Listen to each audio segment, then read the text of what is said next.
JNU में तनावपूर्ण स्थिति के बाद अब दिल्ली विश्वविद्यालय यानी कि यूनिवर्सिटी ऑफ दिल्ली कैंपस से खबर आ रही है कि वहां पर 2 स्टूडेंट्स पर अटैक हुआ है जिसमें उनको चोटें आई हैं और इस बाबत मॉरिस नगर थाने में शिकायत भी दी गई है एफआईआर दर्ज करने के लिए।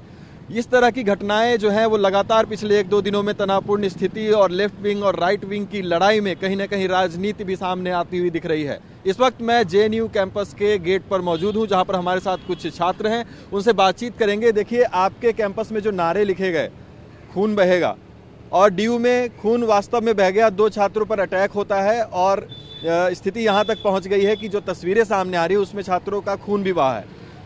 कैसे अब देखते हैं इस तरह की, क्या आपको लगता है कि इसमें कुछ प्री प्लान मैटर है? देखिए, ये जो कुछ भी हो रहा है और जो कुछ भी लेफ्ट कर रहा है ये कोई नई घटना नहीं है। लेफ्ट वर्षों से अपनी हिंसक चरित्र के लिए ही जाना जाता है। जैसे कल जवाहरलाल नेहरू विश्वविद्यालय में खुलेआम खून बहाने की बात की गई, 2 प्रोफेसर जो संघ की विचारधारा से सहानुभूति रखते हैं, संबंध रखते हैं, उनके चैम्बर्स पर जाकर के जाति सूचक शब्द लिखना, गो बैक टू शाखा जैसे नारे लिखना और जैसे एक वर्ग विशेष के विरुद्ध, ब्राह्मण, बनिया और समण समाज के विरुद्ध जो स्लोगन्स लिखना, और ये समझने की जरूरत है कि वो कोई पिछड़ों के या फिर दलितों के हितैषी नहीं है, वो सर्व समाज के दुश्मन है। जो जिन प्रोफेसर के चैम्बर पर उन्होंने गो बैक टू शाखा लिखा है वो उनमें से एक प्रोफेसर दलित समाज से आते हैं। तो एक तरफ तो आप सस्ती राजनीति करने की कोशिश कर रहे हो और ये जो डीयू में घटना हुई है ये कहीं ना कहीं इस कड़ी का अगला क्रम है, क्योंकि हिंसा आपने इस कैंपस में भी देखा है, वर्षों से लेफ्ट आम विद्यार्थियों का खून बहाता रहा है। तो लेफ्ट का ये चरित्र है, आम नागरिकों का और आम विद्यार्थियों का खून बहा करके सस्ती राजनीति करने का काम लेफ्ट के लोग करते रहे। आप सीधे तौर पर लेफ्ट पर राजनीति करने का आरोप लगा रहे हैं, लेकिन कुछ और भी छात्र हैं, हम कह रहे हैं कि सीधे तौर पर आप लोग लेफ्ट को अटैक कर रहे हैं, आप इसको कितना जायज देखते हैं? ये जैसा कि अभी डीयू में भी ऐसी घटना सामने आ चुकी है। कल यहाँ पे रात में दीवार पे लिखा जाता है देयर विल बी ब्लड, जो पेंट से लिखा गया है। अब वो समय भी दूर नहीं है जब वो हमारे खून से लिखा जाएगा। अब वो लाल रंग की जगह हमारे लाल खून का प्रयोग करेंगे। डीयू में जिस तरह से जाति सूचक शब्दों का भी प्रयोग किया गया है वहाँ पे, और वहाँ पे छात्रा के साथ अश्लील व्यवहार किया गया है, इनकी मानसिकता को साफ तौर पर ये जनता के सामने जाहिर करती है ये कैसे देश तोड़ने की बात करते हैं और ये कैसे जातियों में देश को बांट देना चाह रहे हैं।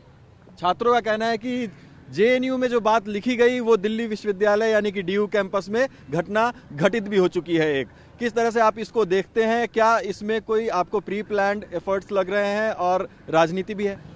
सर, साइंस में एक कॉन्सेप्ट होता है थ्योरी और प्रैक्टिकल का। यहाँ पे इन्होंने इस चीज़ को थ्योरी के रूप में लिखा कि ब्राह्मणों का खून बहेगा, बनियों का खून बहेगा, वी विल अवेंज यू।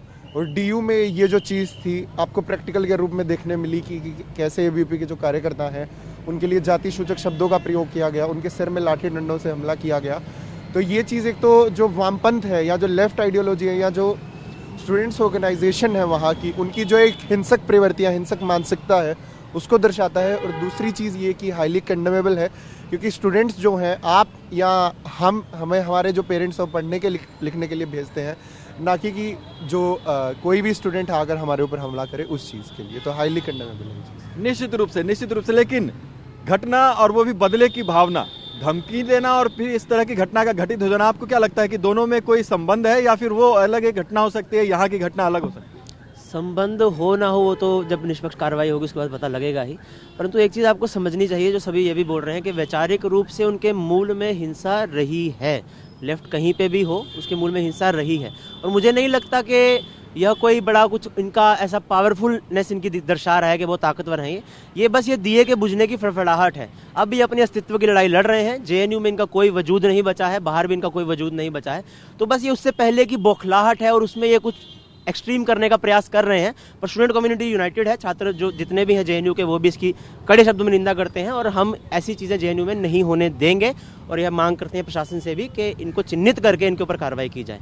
तो साफ तौर पर राइट विंग स्टूडेंट ऑर्गेनाइजेशन से जुड़े छात्र या जो उससे सिंपैथी रखते हैं उनके छात्रों का आरोप सीधा लेफ्ट विंग स्टूडेंट ऑर्गेनाइजेशन पर उनका कहना है कि चूंकि अस्तित्व उनका घटता हुआ जा रहा है और ये उनकी फरफराहट है, सीधे तौर पर उनका आरोप लगा रहे हैं। लेकिन इस तरह की घटनाओं के निष्पक्ष जांच की मांग भी लगातार उठ रही है। जेएनयू में धमकी भरे और विवादित स्लोगन्स पेंट किए जाने के बाद, पोस्टर्स लगाने के बाद एक बार फिर से जेएनयू के अंदर तनावपूर्ण माहौल बन गया है और छात्रों पर भी इसका असर निश्चित रूप से पड़ रहा है। हमारे साथ इस वक्त कुछ छात्र मौजूद हैं जो कि इस घटना के बाद डरे हुए हैं। उनको ये समझ में आ रहा है कि शायद एक बार फिर से जेएनयू, जिसका कि विवादों से पुराना नाता रहा है, एक बार फिर से यहाँ पर तनावपूर्ण स्थिति हो सकती है और स्टूडेंट ऑर्गेनाइजेशंस के बीच में क्लैशेस हो सकते हैं। उनके घरों से फ़ोन आ रहे हैं। इस वक्त हमारे साथ कुछ स्टूडेंट्स हैं बातचीत करने के लिए, उनसे ही सीधे बातचीत करते हैं।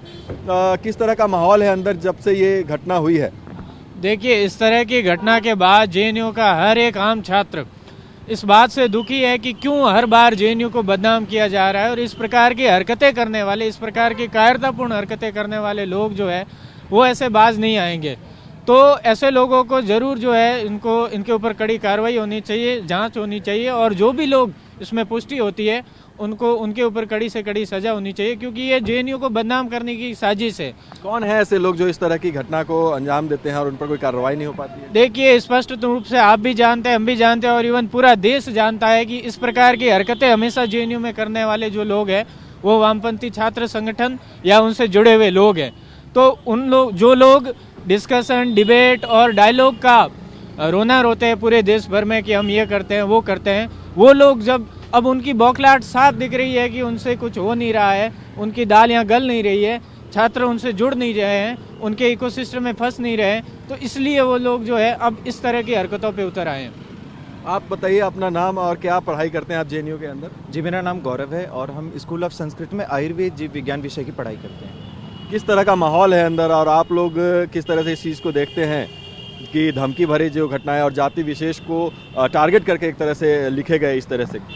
जी, हमें बहुत बुरा लगा जब कल हम स्कूल ऑफ इंटरनेशनल स्टडीज़ में सेमिनार के लिए गए और हमारे जितने भी साथी छात्र थे वहाँ जाकर के पढ़ने को मिलता है जाति विरोधी जो टिप्पणी यहाँ पर लिखी रहती है, जो वेंडलिज्म किया गया है ब्राह्मण बनिया, और ऐसे भी आमतौर पर ये हमेशा लिखते रहते हैं, सबसे बड़ा आतंकवादी, ब्राह्मणवादी और तरह तरह की बातें लिखी गई हैं, एथनिक क्लेंजिंग की जो बात की गई है, इन तरह की बातों से आम छात्र यहाँ पर केवल पढ़ने आया है, जो कि आप मेरा यकीन मानिए 90% ऑफ द छात्र सिर्फ यहाँ पढ़ने आते हैं। हम जैसे छात्रों को कोई मतलब नहीं रहता कि यहाँ पर क्या ये चल रहा है, पर इनका जो प्रोपेगेंडा है, जो विशेष जो विचारधारा जो संबंध रखने वाले जो वामपंथी दल हैं, उनका ये हमेशा से प्रोपेगेंडा रहा है। ना वो गुरु शिष्य परंपरा की वो इज्जत करते हैं, कभी जाकर के हमारे गुरुजनों को, हमारी एक प्रोफेसर को उन्होंने जो है बंद कर दिया था, ना बाहर जाने दे रहे थे, और इसी तरह के वेंडलिज्म में वो इन्वॉल्व रहते हैं। घरों से फ़ोन आ रहे हैं, जूनियर्स के फ़ोन आ रहे हैं, वो परेशान है इस बात को लेकर के। आम छात्र को तो कम से कम ये सब पढ़ने दें, जो खुद बात करते हैं लिबरलिज्म की और आज़ादी की जो बात करते हैं, उनको और किसी भी तरह की विचारधारा को वो पसंद नहीं करना चाहते हैं। ये बहुत ही इनकी बहुत बड़ी हिपोक्रेसी है जो यहाँ पे एक्सपोज हो रही है। और यहाँ पे रहने वाला छात्र जो यहाँ साल 2 साल से रह रहा है वो इस बात से भली भांति परिचित है कि किसे यहाँ के जो संघ है या कोई भी यहाँ के जो हिंदुत्व है या सनातन संस्कृति से किसे नफरत है, ये सबको जग जाहिर है। तो इसमें बोलने की कोई इसमें दुविधा की बात नहीं है, कोई शंका नहीं है इसमें कि ये लेफ्ट विचारधारा से संबंध रखने वाले छात्र समूह का ही इसमें हाथ है। अगर उन्हें उनके खिलाफ कार्रवाई करनी हो तो किस तरह के आप वहाँ पर, चूंकि आप कैंपस के अंदर रहते हैं, वहाँ पर सीसीटीवी कैमरे वगैरह मौजूद हैं, क्या उनको ट्रैक किया जा सकता है उनकी मदद से? जी, बहुत अच्छे तरीके से, बहुत आसानी से ट्रैक किया जा सकता है। हम कॉमन स्टूडेंट्स मिलकर के आदरणीय कुलगुरु महोदया के पास में हम लोग जाएंगे, उनसे लिखित में शिकायत करेंगे कॉमन स्टूडेंट्स की तरफ से कि ये तरफ की जो वेंडलिज्म की एक्टिविटीज़ हो रही है, ये तरह का जो टेरर का जो माहौल बनाया जा रहा है, इतनी क्लेंजिंग, जेनोसाइड की जो बात की जा रही है, इन जो शरारती तत्व है, सामाजिक तत्व हैं, असामाजिक जो समूह है, उन पर बैन लगाया जाए। जैसे PFI पर बैन लगाए, ऐसे जितने भी जो या सामाजिक जो समूह हैं इन पर बैन लगाया जाए, और इसके लिखित में हम लोग जाकर के कॉमन स्टूडेंट्स शिकायत करेंगे यहाँ पे हमारे यूनिवर्सिटी प्रशासन को, और ये उनसे रिक्वेस्ट करें कि जल्दी से जल्दी CCTV को खंगाला जाए और उसमें ये जो भी चिन्हित हैं उन्हें चिन्हित करके उनको जल्द से जल्द यूनिवर्सिटी से आउट ऑफ बाउंड निष्कासित किया जाए। तो निश्चित रूप से छात्रों के बीच एक डर का माहौल है कि एक बार फिर से तनावपूर्ण स्थिति जेएनयू कैंपस के अंदर जो कुछ सालों पहले पैदा हुई थी वो ना हो जाए, और इसलिए वह अलर्ट है। उनके घरों से भी फ़ोन आ रहे हैं और जो जूनियर स्टूडेंट्स हैं उनके भी फ़ोन उनके पास लगातार आ रहे हैं, जैसा कि छात्रों ने हमें बताया। और उनका यही कहना है कि इस तरह की चीज़ों पर रोक लगाने के लिए अगर ठोस कार्रवाई होगी तो ये चीज़ें रोकी जा सकती हैं। कैमरा पर्सन नदीम के साथ TV9 के लिए मैं अभिजीत ठाकुर। दिल्ली NCR की हर छोटी बड़ी खबर जानने के लिए सब्सक्राइब करें अपना पसंदीदा चैनल TV9 दिल्ली NCR। साथ ही बेल आइकन जरूर दबाएं जिससे हर खबर सबसे पहले पहुंचे आप तक। फेसबुक पर हमें सर्च करें @TV9 दिल्ली NCR। वहीं ट्विटर पर हमें फॉलो करें @TV9 Delhi NCR पर, और इंस्टाग्राम पर हमें फॉलो करने के लिए सर्च करें @TV9 Delhi NCR।